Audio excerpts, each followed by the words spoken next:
생각이 바뀌면 수익이 보인다. 역발상 투자의 문현진 멘토입니다. 오늘도 많은 종목들이 급등을 하고 많은 종목들이 급락을 하고 있죠. 이런 과정에서 우리가 가야 할 길 상한가에 들어간 종목들 체크해보면 답이 나올 것 같습니다. 도움되신다면 좋아요와 구독 그리고 알람 설정까지 반드시 부탁드리면서 바로 출발을 해보도록 하겠습니다. 자, 일단 오늘 시장은 뜬 것도 아니고 안 뜬 것도 아니고 오르는 것도 아니고 내리는 것도 아닌 그냥 애매모호한 시장이다라고 보시면 좋을 것 같아요. 단기 반등이라고 부르죠, 이런 거를. 이런 걸 단기 반등이라고 부르기도 하고 기술적 반등이다라고도 부르기도 하는데요. 낙폭이 컸으니까 그만큼 반발 매수세가 등장할 수밖에 없어요. 그러니까 이 가격이 정말 저점인지 아닌지를 떠나서 많이 떨어졌다 이거죠. 많이 떨어졌으니까 싸니까 사보자. 그런 일시적인 매수세들이 등장할 수밖에 없다라는 거죠. 그래서 이제 그런 매수세가 등장을 하다 보니까 이런 반등이 나오게 되고, 그런 반등이 나올 때 또 외국인들이나 기관들은요 그거를 그렇게 거스르게 하진 않습니다. 그러니까 그거랑 반대로 막 쏟아낸다든지 사람들이 사는데 막 쏟아낸다거나 그러진 않아요. 약간 이렇게 발맞춰 움직여주면서 선물 쪽에서 이득을 보려고 노력을 좀 많이 하게 되죠. 그래서 이제 그런 부분들 때문에 반등이 약간은 유지가 되고 있다 생각하시면 되고요. 어떤 흐름이든 간에 저점을 깨고 나면은 단기 반등이 나오는 경우들은 의외로 많이 볼 수가 있습니다. 저점을 깼을 때 단기 반등이 나온다. 여기로 이렇게 저점을 깨고 난 다음에도 밑에서 이렇게 단기 반등 이렇게 살짝 나와주는 걸 확인할 수 있죠. 저런 게 나오고 난 다음에 또다시 이렇게 밀리는 형태들도 자주 보여지고요. 그리고 이후에도 단기 반등이 이렇게 떨어졌다가 저점을 깨고 단기 반등이 있다가 또 빠지는 형태를 볼 수가 있고, 저러다가 또 버티지 못하고 밀린다면은 계속 밀리는 현상이 나오기도 하죠. 그래서 저점을 깨고 내려가게 되면은 사실 단기 반등 정도는 있을 수 있습니다. 이제 그게 지속적으로 이어지는 경우들이 조금 드물 뿐이에요. 그래서 지금은 저점을 깬 상태이기 때문에 단기 반등이 나올 수는 있다. 단기 반등은 저기 저점까지 반등이 나올 가능성은 분명 있어요. 지금은 그럴 것 같지는 않은데, 보통은 기술적으로는 차트상으로는 저렇게 2300포인트를 무너뜨렸다면은 2300포인트까지 반등이 나오다가 밀릴 가능성이 있다라는 거죠.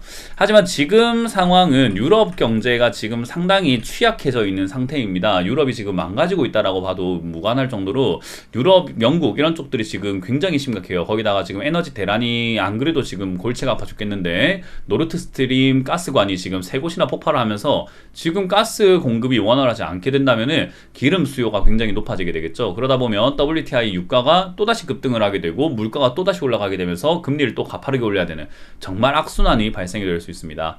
그래서 이제 그런 내용들 때문에 사실 증시가 위쪽으로 웃으면서 올라가기에는 너무나 버거운 상황이라고 생각을 하시면 되겠죠. 그래서 지금은 사실 위쪽으로 올라간다는 느낌보다는 아래쪽으로 처진다라고 생각하는 것이 좀 더 맞을 것 같고, 늘 말하지만 2100포인트 또는 2000포인트까지는 마음을 열어놓는 것이 좋다라고 보면 돼요. 최근 댓글에서도 문현진 멘토는 어디까지 바닥을 보고 있습니까? 라는 질문을 하는데 제가 그거 쓸모없는 질문이다 라고 말씀을 많이 드렸잖아요. 그걸 예상할 수 있는 것은 없어요. 그러니까 예측을 한번 해놓고 거기가 맞는지 아닌지를 볼 수는 있으나 거기가 정답이거나 거기까지 간다 이런 식으로 우리가 맞출 수는 없어요. 지나가 보니까 거기더라 라고 되는 거죠.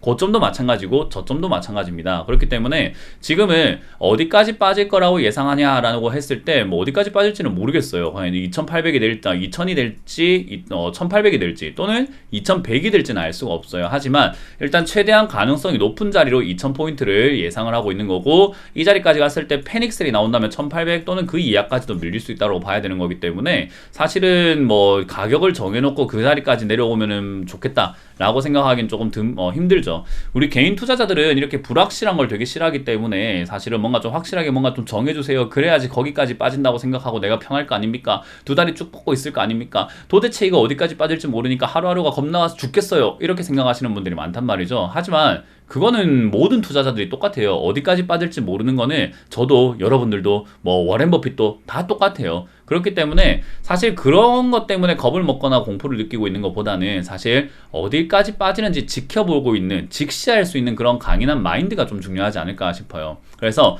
어차피 빠지기 시작한 거 돌이킬 수 없지 않습니까? 이제 와서 손실 내고 손절하기 너무 손실이 크지 않습니까? 그러니까 이러지도 저러지도 못하면 뭘 하려고 하지 말고 그냥 보자라는 거예요. 저도 어디까지 내려가는지 봐야 여기가 바닥이구나 라고 어떤 조언을 드릴 수 있지 않겠냐라는 거죠.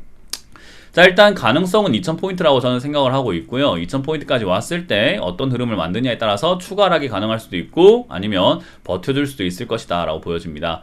자, 일단 오늘 급등이 나오고 있는 종목은 여전히 뭐 일단 생각해 볼 수 있는 것은 단기 반등, 기술적 반등이라고 볼 수 있는 기업들이 많이 올라올 것 같죠. 급락을 많이 했기 때문에 오늘 올라오는 건 사실은 의미가 있다라고 보긴 좀 힘들어요. 일단 뭐 상한가에 들어가 있는 건 이노시스, 피플바이오가 상한가에 들어가 있고요. 10% 이상 올라오고 있는 기업들로는 KR 모터스부터 해서 지금은 소카까지 34종목이 올라와 있는데, 사실 이것도 뭐 좋은 기업들이 올라왔다는 느낌보다는 단기 반등이라고 보는 게 좀 맞아요. 그러니까 어제 많이 빠졌기 때문에 단기로 기술적 반등이 나오고 있다 생각하시면 되겠죠. 10% 이하로 빠지고 있는 기업들도 재무제표가 좀 좋지 않은 기업들, 단기 급등을 했던 기업들, 그런 기업들이 푹푹 빠지고 있는 그런 상황이기 때문에 사실 단기 급등주를 우리가 지금은 또 좋아할 필요까지는 없지 않을까, 그런 생각이 듭니다. 자, 일단 상한가에 들어가 있는 이노시스부터 뭐 체크를 한번 해본다면요, 이노시스가 오늘 왜 급등이 나왔는가. 일단 이노시스가 급등이 나올 이유는 사실은 별로 없습니다. 의료기기 관련주기도 하고요. 이 기업은 뭐 대주주가 조금 이렇게 이리저리 좀 많이 바뀌면서 좀 약간 지분율도 약간 좀 오락가락하는 하는 그런 기업이라고 보시면 돼요. 거기다가 실적도 썩 좋지 않은 기업이라 가지고 주가가 이렇게 올라올 이유가 있는가, 사실은 없다라고 보면 되겠죠. 그래서 사실은 뭐 특허권이라든지 뭐 삼자배정 유상 증자라든지 여러 가지 그런 개별적인 호재로 급등을 했던 기업이라 가지고요, 매력적이진 않습니다. 의료기기를 만들고 있지만 그런 것 치고는 회사가 좋지 않다. 그래서 이제 무상증자 효과도 있었고 그런 것들 때문에 이제는 단기 반등, 많이 빠졌으니까 단기 반등으로 나오는 약간의 기술적 자리라고 보여집니다. 그래서 이거는 이렇게 기술적으로 올라오는 것은 지속되지 않는다는 특징이 있어요. 그래서 요거는 아마 1,800원 정도까지 왔다가 다시 밀려 내려가지 않을까 생각을 한번 해보게 됩니다. 그래서 요거는 보통 이제 무상증자 전에 급등을 해버리게 되면은 빠지는 경우가 많고, 무상증자 할 때 빠지게 되면은 하고 난 다음에 올라가는 경우가 많은데, 이미 시세를 내버렸기 때문에 얘는 올라오기가 앞으로는 조금 버겁지 않을까, 저는 그런 생각을 해보네요. 그래서 아마 1,000원 이하로 이제 장기적으로 봤을 때는 1,000원 이하로 빠지거나 관리 종목 들어갈 수 있기 때문에 조금은 깊이 하는 게 좋겠다. 들고 계시는 분들은 조금 아프시겠지만은 빠르게 정리한다라는 생각을 하고 매도하시는 것이 어떨까 싶습니다. 자, 그리고 피플바이오입니다. 피플바이오는 치매 관련주, 치매 진단키트 이런 관련주라고 보시면 되는데요. 알츠하이머 신약 임상 효과가 있다라는 이야기 때문에 또 급등이 나왔습니다. 뭐 사실은 알츠하이머 임상 3상에서 실험이 좀 이렇게 좀 괜찮게 나왔다라는 이야기 때문에 급등이 나왔는데, 3상은 어찌됐든 시판단계 직전이기 때문에 어느 정도는 메리트가 있는 임상이라고 보시면 좋아요.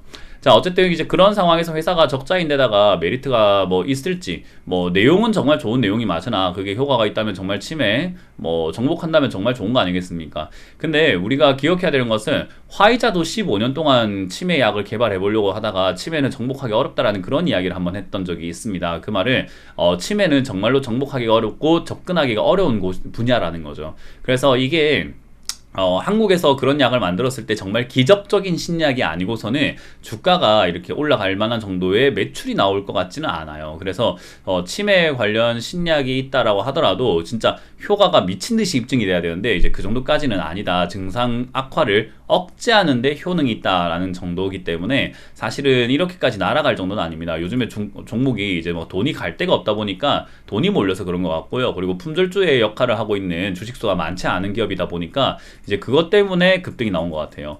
어쨌든 이제 그런 분위기라는 것은 무시를 못하기 때문에 요즘과 같은 그런 분위기에서 이렇게 급등이 나오게 된다면 아마 15,000원대까지는 상승이 나올 수도 있지 않나, 그런 생각이 듭니다. 그래서 그 점 참고하셔가지고 들고 계시는 분들은 탈출 계획을 잘 짜보시는 게 어떨까 싶네요.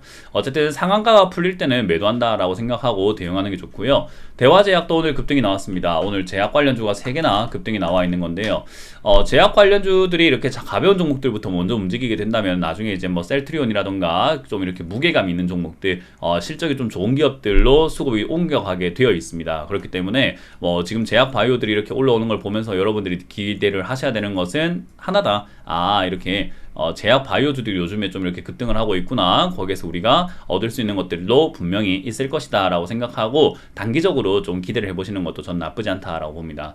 자, 어쨌든 이제 그런 상황에서 대화제약이 상한가 들어갔다 나갔다 하는데 딱히 이유가 있다라고 보긴 힘듭니다. 그냥 제약 바이오가 요즘에 급등 나오다 보니까 사실 그냥 얘도 제약 바이오 쪽이니까 뭔가 상한가 들어가도 되는 거 아니야? 라는 그런 인식이 있는 거죠. 그래서 메디프론도 상한가 들어갔다 나오기도 하고 그런 것 같아요.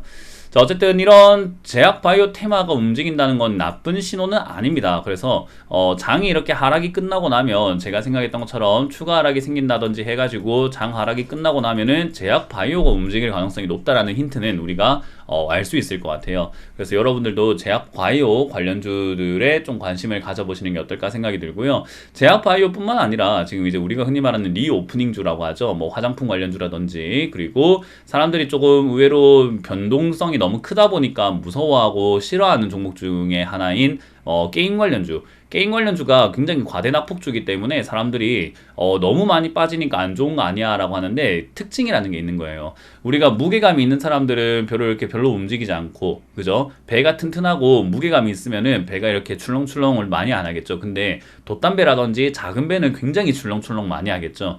게임 관련주는 사실 테마가 뭐 성장주도 아니고 뭐 경기 민감주도 아니고 이것도 아니고 저것도 아니에요. 그래서 게임 관련주는 사실 투자 메리트를 느끼기가 굉장히 힘들다라고 보시면 되겠죠. 그러다 보니까 매도를 할 때, 누군가가 매도를 할 때 매수하는 사람이 없다 보니까 주가가 푹 빠지기도 하는데 올라갈 땐 또 급등이 나오는 그런 현상을 보여주는 거죠. 그래서 변동이 크다는 것은 그 안에서 수익을 낼 가능성이 높다라는 거예요. 10% 변동폭을 가지고 움직이는 종목, 내가 아무리 잘나봤자 10% 수익을 내겠지만 100% 변동폭을 가지고 있다는 것은 잘나면 100%까지 수익 낼 수 있다는 거잖아요. 그래서 그런 관련주에도 좀 관심을 가져보시는 것이 좋다라고 보면 됩니다. 뭐 물론 지금이 아니라 여러분들이 들고 계시는 종목들이 그런 쪽에 엮여 있다면은 마음을 조금 놓고 안심하고 있으셔도 좋다라는 거고요. 식품 관련주 여전히 저는 매력 있다라고 보고 있기 때문에 이번 하락이 끝날 때 그런 관련주 쪽으로 관심을 가져보시는 것이 좋지 않을까 생각이 드네요.